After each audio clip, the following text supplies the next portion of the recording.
Hello, everyone. I'm Sudhinaraset. I'm Associate Professor and Vice Chair of Community Health Sciences at the Fielding School of Public Health. And today I wanted to give the perspective of immigrant in the US, thinking about centering mothers in the public health agenda.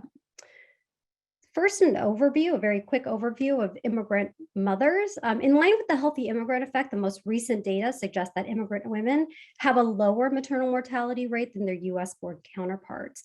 However, this continues to be debated, as data between 2000 and 2006 find a higher rate of maternal mortality among Hispanic and Asian immigrant women compared to their US-born counterparts. What's clear is that both US and foreign-born Black, Hispanic, and Asian Pacific Islander women are at increased risk of dying from pregnancy complications than white women are, regardless of immigration status. We know that the health advantage erodes over time due to quality of care and lack of access to quick care. These inequities are rooted in the historical and contemporary immigration policies and state-level immigrant exclusions that specifically target immigrant of color. This goes back to the first federal immigration policy in the US in 1875, the Page Act, which barred Chinese women from entering the US to present-day policies like public charge and 287G, which allows for local and state policies to collaborate with the federal government in order to enforce federal immigration policies. Exclusionary federal and state level immigration policies create a climate of social exclusion, heightened vigilance and suspicion. And combined, this system of racialized exclusion control has been linked to poor birth outcomes through stress and restrictions to health promoting resources. I wanted to use today the reproductive justice framework to orient my work today. So reproductive justice, as Ms. Howell already talked about, is a movement guided by the belief that real choice and control over ourselves and our bodies is achieved when we have the power and resources to make our own decisions. It recognizes the right to not have children or to have children. If one decides to have children, to decide how many and under what conditions, and the right to parent one's own children in a safe and healthy environment. This includes free from coercion, free from fear from the state, and freedom from violence in its many forms. I want to first recognize that when we center the needs of mothers, we also need to consider what happens before they become a mother if they choose to do that. We conducted a survey of 125 undocumented immigrants in California aged 18 to 40 years old, including in-depth interviews. We were really interested in understanding how immigration status and documentation status influenced their fertility decisions, whether they wanted to have children, not have children, or delay childbearing. We found that almost 40% reported that their immigration status impacted their fertility decisions. About 20% reported fear of being deported as reasons. 23% included describing lack of economic resources related to their immigration status. Another 6% discussed immigration processes, such as facilitators and delays in their immigration status. And then 12% talked about future uncertainties or instability about immigration status. And I'll go through a couple of quotes that I pulled for this. Here's an example of fear of deportation. So one person said, even though I already have kids, I still get afraid of getting deported and my kids staying and being raised without me. And others actually experienced their own parents being deported. So another person said, my mom was deported and I was left to take care of my siblings and father. I never want to put my kids in that position. There's also the intersection between immigration status and economic resources. I'm just going to start at that kind of the middle there. But one person said, but at this current moment, because of my immigration status, the financial backlog that I have to catch up and make a living for myself and also support my family, I just don't think I can support future generations. There's no hope for a future family. I don't want kids.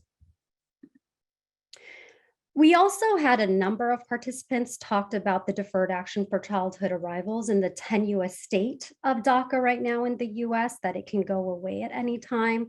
One Mexican 27-year-old said, I would be concerned of the stress that would bring to my partner and my children, my parents, and my entire family. Another South Korean 25-year-old undocumented person said, I never take this situation for granted. DACA itself can be always pulled away. I might be left with nothing. I could be left with even worse, where I am not protected at all. These are some of the reasons that influences their fertility decisions or not having children. In summary, not all people have the same right to have or not have children. Immigrant mothers contend with the fear of deportation, lack of economic and social resources provided to citizen immigrants, and the uncertainties that their lives, but also their unborn children have, and as well as partners and families. Next, I wanted to discuss the right to have children if folks decide to have children, and importantly, under what conditions they have those children, for immigrants to decide whether they actually want to have them and whether their values and needs are actually reflected in that.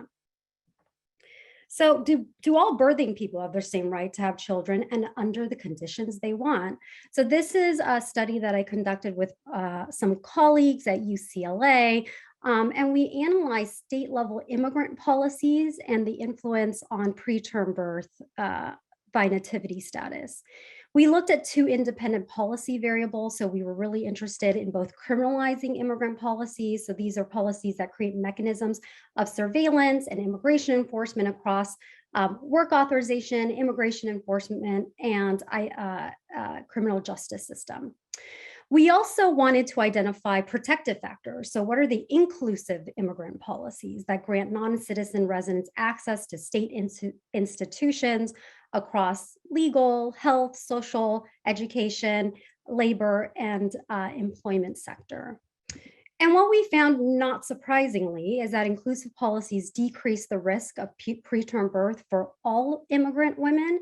And when we looked specifically by race and ethnicity, we found that criminalizing policies were associated with a 5% increase in preterm birth among Black women born outside the US compared to women living in states with less criminalizing policies. And the bottom line here is the real need to center Black immigrant mothers as they experience the intersections of the criminal justice system and immigration enforcement system, and how they may be disproportionately impacted by the intersections of these systems.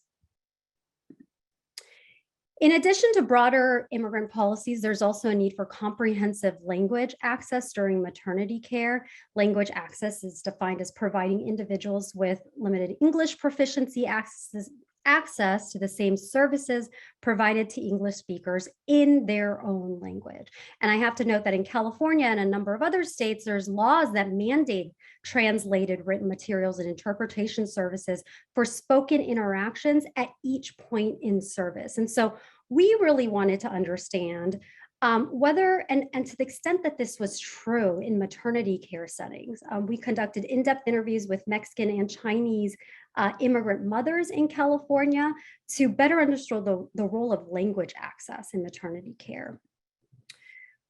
There were a number of instances of language discrimination. One Mexican woman shared the perception that some physicians required patients to speak English, and this is really a violation of patients' rights. So one person says, the doctor who says, oh, you have to speak English, or sometimes they don't have things accessible to people who do not speak English. There are people who feel that they have the right to say to people that they should speak English. A number of folks also talked about inadequate informed consent, particularly for Mexican mothers. There was a real description of negative experiences with being inadequately informed. So this includes being partially informed, incomprehensible language, or inadequate description of available alternatives. So here's an example. They cut my womb. I couldn't do anything. They told me, I have to operate on you. No more kids. Your body says no more. I'm going to give you the papers and you sign. I had therapy because I stayed very sad thinking that I wouldn't have kids. And in line with this, another woman says the doctor started saying, "Have you thought about having an operation?" Referring to a hysterectomy or sterilization. "You have to be operated on because you're quite old to continue having children. You don't have to think about it. You just have to do it." She was mad and asked why I had so many kids at the age I was, and I didn't like that treatment. Particularly in Los Angeles, where these interviews occurred, there's been a history of involuntary sterilizations, particularly among people of color and immigrants. And this continues to result in mistrust of institutions among immigrants, even in a integration state like California. Lastly, I wanted to bring up this last quote, which I think summarizes immigrant mothers' ability to parent in a safe environment, which is the final tenet of the reproductive justice framework. So this quote is not from a mother. It's actually from a person who describes her mother's experiences and their own experiences as an undocumented child, and the struggle of their own mother. Her mother had been in a terrible car accident without access to health care and became homeless because of the huge financial burdens of health care. And they say this: "People would always talk about the American dream. What is it? You have people living here in the United States, but there's no American dream for them." There were times where sometimes I would just kind of let my mom scream herself to sleep, scream her pain. But I would kind of lay awake there crying and wish, like, why can't I have that house? Why can't I have that white picket fence? Why can't I have the green grass? Why can't my family have that benefit of getting health care? So, in summary, I wanted to say that there's a real need to center immigrant mothers in the public health agenda. States, in particular, play a really important role in immigrant policy making, both in thinking about simultaneously integrating immigrants across a number of policy domains, but also decriminalizing immigrants. The context of historical injustice and coercive policies that have targeted non-English speaking immigrants in part relied on immigrants' lack of language access in reproductive health care. We know that reproductive autonomy cannot be achieved without access to culturally and linguistically appropriate health care. We need to move beyond thinking about language proficiency as an individual factor that's rooted in concepts like acculturation and culture to really focusing language as a structural level resource that needs to be made available at each point in service to all immigrants. Thank you very much. I will turn it back over to our moderator.